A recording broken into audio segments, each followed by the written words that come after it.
সন্তান নেয়ার জন্য সহবাসের নিয়মগুলো কি কি? কোন অবস্থানে সহবাস করতে হবে? সহবাস করার পরে কি নির্দিষ্ট ভঙ্গিতে শুয়ে থাকতে হবে? ঘন ঘন বীর্যপাত করলে কি পুরুষের প্রজনন ক্ষমতা কমে যায়? এমন অনেকগুলো প্রশ্ন আপনাদের কাছ থেকে এসেছে। এই ভিডিওতে বিষয়গুলো সহজ করে বোঝাবো, একদম হাতে কলমে দেখিয়ে দিচ্ছি। এটা হচ্ছে একজন নারীর কোমরের অংশের মডেল। এই দুটো হচ্ছে কোমরের হাড্ডি আর এইটা হচ্ছে মেরুদণ্ড। আমরা নিচে চলে যাই। এই ওপরে যে ছোট্ট চিত্রটা দেখতে পাচ্ছেন, এটা হচ্ছে প্রস্রাবের রাস্তা, এদিক দিয়ে প্রস্রাব বের হয়। আর নিচে এই ছিদ্রটা দেখতে পাচ্ছেন, এইটা হচ্ছে যোনিপথের ছিদ্র। এখান দিয়ে মাসিকের রক্ত বের হয়, প্রসবের সময় এই রাস্তা দিয়েই বাচ্চা বের হয় এবং সহবাসের সময় এই রাস্তাতেই বীর্যপাত হয়। আর নিচে যেটা দেখতে পাচ্ছেন, এটা হচ্ছে পায়ুপথ, এখান দিয়ে মল বের হয়। এখন আমরা চলে আসি ভেতরে কি আছে। সবচেয়ে উপরের চিত্রটা ছিল প্রস্রাবের রাস্তা, তাই আমাদের প্রস্রাবের রাস্তার পেছনে আছে মূত্রথলি। এখানে প্রস্রাব জমা থাকে, তারপর প্রস্রাবের রাস্তা দিয়ে বের হয়ে যায়। এখন আমরা আসবো যোনিপথের রাস্তার পেছনে কি থাকে। সন্তান ধারণ বোঝার জন্য এটাই সবচেয়ে গুরুত্বপূর্ণ। যোনিপথের পেছনে থাকে এই জিনিসটা, আস্তে আস্তে বোঝায়। এই যে দেখছেন চিত্রটা, এটাই হচ্ছে যোনিপথের চিত্র। এদিক দিয়ে রক্ত বের হয়, এদিক দিয়ে বীর্যপাত হয়, আবার এই রাস্তা দিয়েই বাচ্চা প্রসব হয়। তো এইখানে হচ্ছে আমাদের বীর্যপাতটা হয়।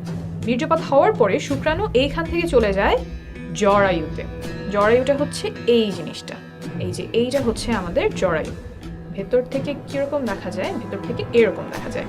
আমি আরেকটা ভালো মডেলে এই যোনিপথ এবং জরায়ুটা দেখাচ্ছি। এই যে এটা একই, এই জায়গাটা, এইটা হচ্ছে আমাদের যোনিপথের ছিদ্র। এই দিক দিয়ে মাসিকের রক্ত বের হবে। ভেতর থেকে যদি আসি, তাহলে এই যে এইখানে আমার যোনিপথের ছিদ্র, এইটা হচ্ছে যোনিপথ, আর এই যে এইটা হচ্ছে আমাদের জরায়ু। সহবাসের সময় এই জায়গাটাতে বীর্যপাত হয়। এইখান থেকে শুক্রাণু জরায়ুর মুখ এই পর্যন্ত পৌঁছাতে লাগে মাত্র কয়েক সেকেন্ড। এখন অনেকে আমাকে প্রশ্ন করেন যে সহবাসের পরে কতক্ষণ চিত হয়ে শুয়ে থাকতে হবে, পা উঁচু করে কতক্ষণ রাখতে হবে, কোমরের নিচে কয়টা বালিশ দিতে হবে, বা শুনেছি অমুক অবস্থানে সহবাস করতে হবে, কিন্তু ওই অবস্থানটা আমার কষ্টদায়ক হয়। এই যে যতগুলো কাজ বললাম, এই কাজগুলোর কোনোটা গর্ভধারণে বা সন্তান ধারণে উপকার করে এমন কোনো প্রমাণ নেই। তাই এগুলোতে যদি আপনার কষ্ট হয়, তাহলে এগুলো করার কোনো প্রয়োজন নেই। আপনার যদি ভালো লাগে তাহলে করতেই পারেন।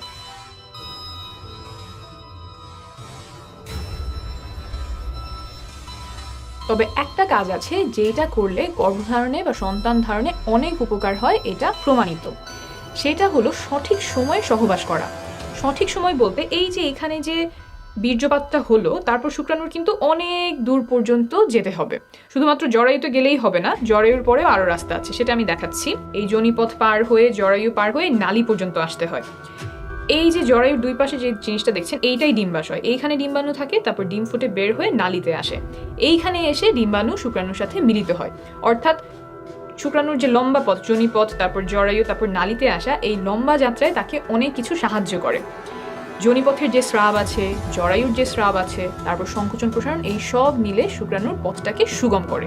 কিন্তু এই সুগম করার কাজ সে মাসের একটা নির্দিষ্ট সময়েই করে, যেটাকে আমরা বলি ফার্টাইল টাইম।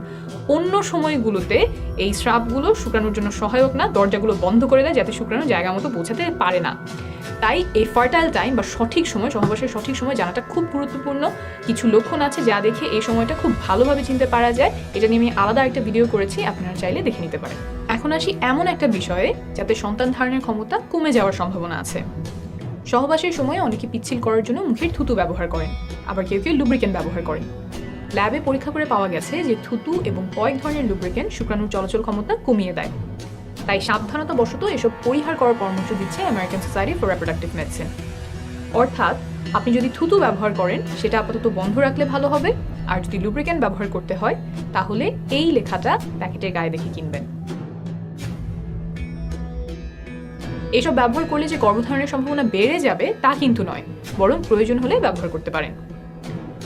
এখন বলি, ঘন ঘন বীর্যপাত করলে পুরুষের প্রজনন ক্ষমতা কমে যায় কিনা, সন্তান ধারণের জন্য কত ঘন ঘন সহবাস করার প্রয়োজন। একটা গবেষণায় দেখা গেছে যে প্রতিদিন সহবাস করলে সফল হওয়ার সম্ভাবনা সবচেয়ে বেশি থাকে, 37%। একদিন পর পর সহবাস করলেও সফলতার সম্ভাবনা কাছাকাছি থাকে, 33%। কিন্তু যদি সপ্তাহে একবার সহবাস করা হয়, তখন সম্ভাবনা নেমে আসে মাত্র 15%। অর্থাৎ ঘন ঘন সহবাসে সফলতার সম্ভাবনা বাড়ে। প্রতিদিন বা একদিন পর পর চেষ্টা করলে সর্বোচ্চ সম্ভাবনা থাকে। অনেকের একটা ভুল ধারণা আছে যে ঘন ঘন বীর্যপাত করলে পুরুষের প্রজনন ক্ষমতা কমে যায়। অনেকদিন পর পর বীর্যপাত করলে বীর্য ঘন মনে হয়, সেখান থেকে এই ধারণা তৈরি হতে পারে। তবে প্রায় 10,000 বীর্যের স্যাম্পল নিয়ে করা একটা বড় গবেষণায় দেখা গেছে যে প্রতিদিন বীর্যপাতেও শুক্রাণুর সংখ্যা স্বাভাবিক থাকে। আমি নিচে রেফারেন্স দিয়ে দিব, আপনি নিজেই চেক করে নিতে পারবেন। মোট কথা, প্রতিদিন বা একদিন পরপর চেষ্টা করলে সর্বোচ্চ সম্ভাবনা থাকে। আর যদি ফার্টাইল উইন্ডো বা গর্ভধারণের সবচেয়ে সম্ভাবনাময় সময়টা খুঁজে বের করে তখন ঘন ঘন চেষ্টা করা যায় তাহলে আরও ভালো। তবে সবার পক্ষে সব শিডিউল মেনে চেষ্টা করা সম্ভব নয়, অনেকের জন্য সেটা উপযুক্তও হবে না। আপনি নির্ভরযোগ্য তথ্যগুলো জেনে রাখলেন, তারপর আপনার পরিস্থিতি অনুযায়ী যেটা ভালো হয় আপনি সেভাবেই সিদ্ধান্ত নেবেন। আপনি যখন বাচ্চা নেওয়ার চেষ্টা করছেন তখন মা ও শিশু সুস্বাস্থ্যের জন্য কিছু নিয়ম মানা আবশ্যক, যেমন ফলিক অ্যাসিড খাওয়া, যাতে করে বাচ্চার ব্রেন আর মেরুদণ্ডে জন্মগত ত্রুটি হওয়ার ঝুঁকি কমে যায়। এসব আমি আরেকটা ভিডিওতে সহজে বুঝিয়েছি, প্রয়োজন হলে সেই ভিডিওটি দেখে নেবেন। ভালো থাকবেন, সুস্থ থাকবেন।